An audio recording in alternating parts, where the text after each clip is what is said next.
Bonjour à toutes et à tous, bienvenue dans les podcasts Altea prend la parole. Sur ce nouveau format, nous vous proposons des podcasts courts où nous prendrons la parole sur différentes thématiques. Pour ouvrir le bal, nous allons parler des chatbots en compagnie d'Olivier Delestre, associé en charge de l'innovation. Bonjour Olivier. Bonjour Fédia. Et Christophe Descottes, R&D Innovation Lead. Bonjour Christophe. Bonjour Fédia. Alors il est vrai que les chatbots sont de plus en plus présents dans l'industrie de la RH, mais que sont-ils réellement ?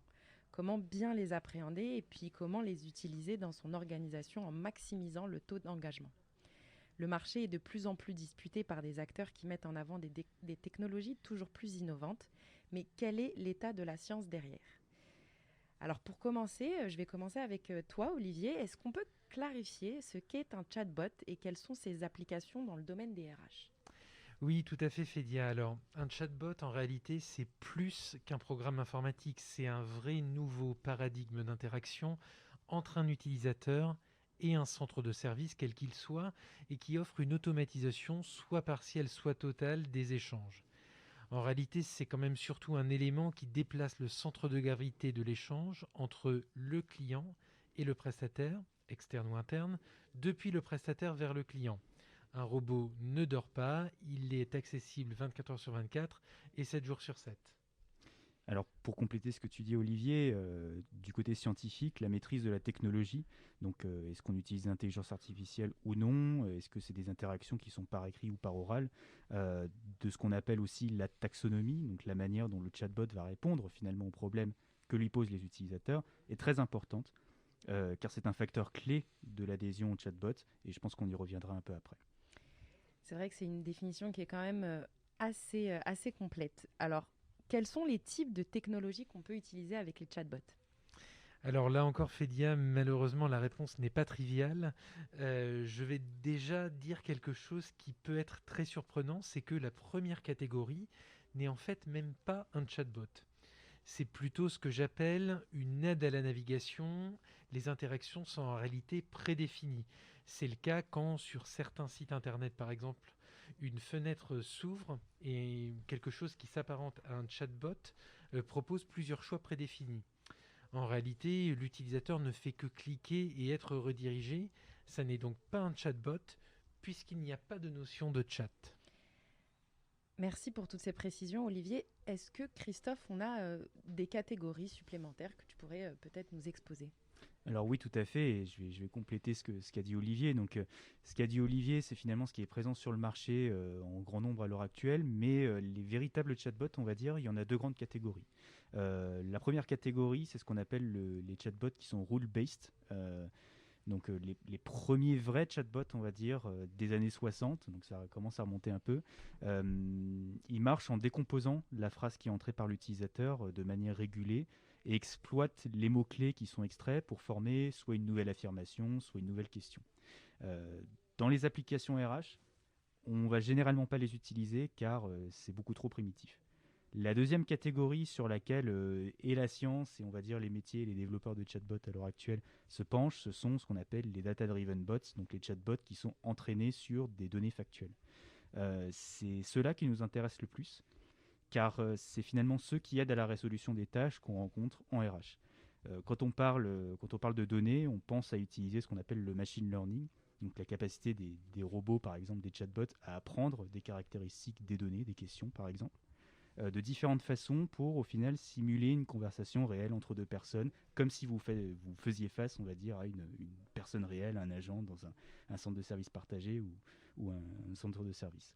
Euh, par exemple, pour analyser les demandes des utilisateurs en langage naturel, pour apprendre à simuler une conversation, donc quoi répondre à l'utilisateur en fonction des conversations passées et de ce que l'utilisateur a dit avant, avec ce qu'on appelle un réseau de neurones, et même générer une phrase qui est grammaticalement correcte avec les informations qui sont demandées par l'utilisateur.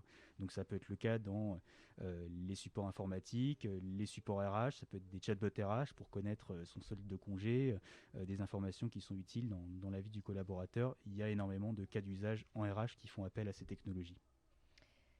Désolée Christophe, hein, mais moi quand je teste les chatbots pour du service client, alors je sais que c'est pas très RH, mais je pense qu'il doit y avoir un parallèle, je les trouve assez peu performants et ça me renvoie vers des endroits qui ne sont pas les bons, ou ils ne savent pas répondre à ma question. Et je me suis toujours demandé pourquoi. C'est vrai ce que tu dis, Fédia, et finalement c'est typique des projets qui sont menés à l'arrache et sans expertise véritablement technico-fonctionnelle, donc à la fois de ce qu'on sait faire en sciences et à la fois des métiers qu'il y a derrière, notamment en RH. Pire, le taux de satisfaction et d'engagement, il peut baisser significativement en l'espace de quelques mois après le déploiement. Ce qu'on observe sur le marché, c'est que beaucoup s'engagent dans des projets de déploiement de chatbots sans préétudier le champ des possibles, sans étudier les données, sans étudier les réels gisements de productivité métier et sans même prendre en considération les aspects technologiques. Et c'est vrai que ça peut être compliqué de prendre en main ces notions. Donc finalement, c'est sans avoir d'idée précise de comment un chatbot doit être déployé pour maximiser le retour sur investissement, notamment à travers de l'engagement client. Alors, Olivier, je me tourne vers toi. Est-ce qu'il y aurait une bonne pratique au global ? Alors oui, Fédia, il y a effectivement une bonne pratique, et la bonne pratique, c'est de se faire accompagner pour avoir justement cette vision à 360 degrés, à la fois de la partie métier et de la partie technologique du chatbot, par un cabinet de conseil qui vous donnera la bonne vision sur les aspects techniques et la bonne vision sur les aspects métiers, les poches de rationalisation qu'on doit prendre en compte tout au long de la démarche, de l'audit des processus jusqu'à la préétude, en passant par l'implémentation. Merci pour ces précisions. Nous, chez Altea, que fait-on pour remédier à ça, justement, Olivier ? Alors chez Altea, on a fait un petit peu le tour de nos clients, et ce depuis 2019, pour sonder leur réflexion sur le sujet, qui a permis de dresser le constat dont Christophe et moi, on vous a parlé juste avant. On a établi du coup un plan de recherche et de développement pour proposer des méthodologies de préétude, en commençant évidemment par la partie processus, mais également par les données, et puis des systèmes qui répondent grâce au machine learning à toutes les difficultés d'implémentation que l'on peut rencontrer quand on veut concevoir un chatbot fonctionnellement intelligent, bien sûr, et qui est un vecteur d'engagement plutôt qu'un vecteur de désengagement, comme l'expliquait Christophe juste avant.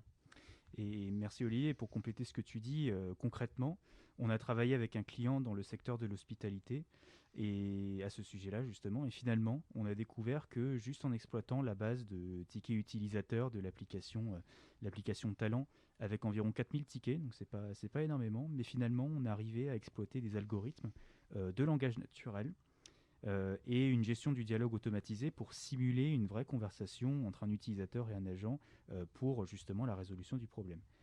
Ce système, au final, il répondait à environ 80% de la masse de tickets qui est normalement traitée manuellement dans un centre de service. D'habitude, aucune préétude de ce genre n'est faite dans ce type de projet. Et justement, chez LTA, notre avantage, c'est qu'on a à la fois la connaissance métier, donc des processus, et au final la connaissance technique en intelligence artificielle qui nous amène à pouvoir proposer ce type de prestations. Au-delà de ça, on a même été jusqu'à avoir de réels progrès scientifiques qu'on peut mettre en avant en proposant un système de gestion du dialogue unique qui gère plusieurs sortes de résolution de tickets, à la fois avec ce qu'on appelle en science l'apprentissage multitâche.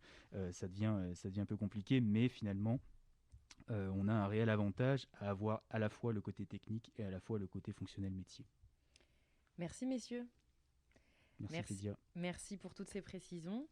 Merci à toutes et à tous pour votre écoute. N'hésitez pas à nous dire sur notre page LinkedIn quel podcast vous aimeriez écouter et à retrouver toutes nos offres et notre actualité sur notre site internet.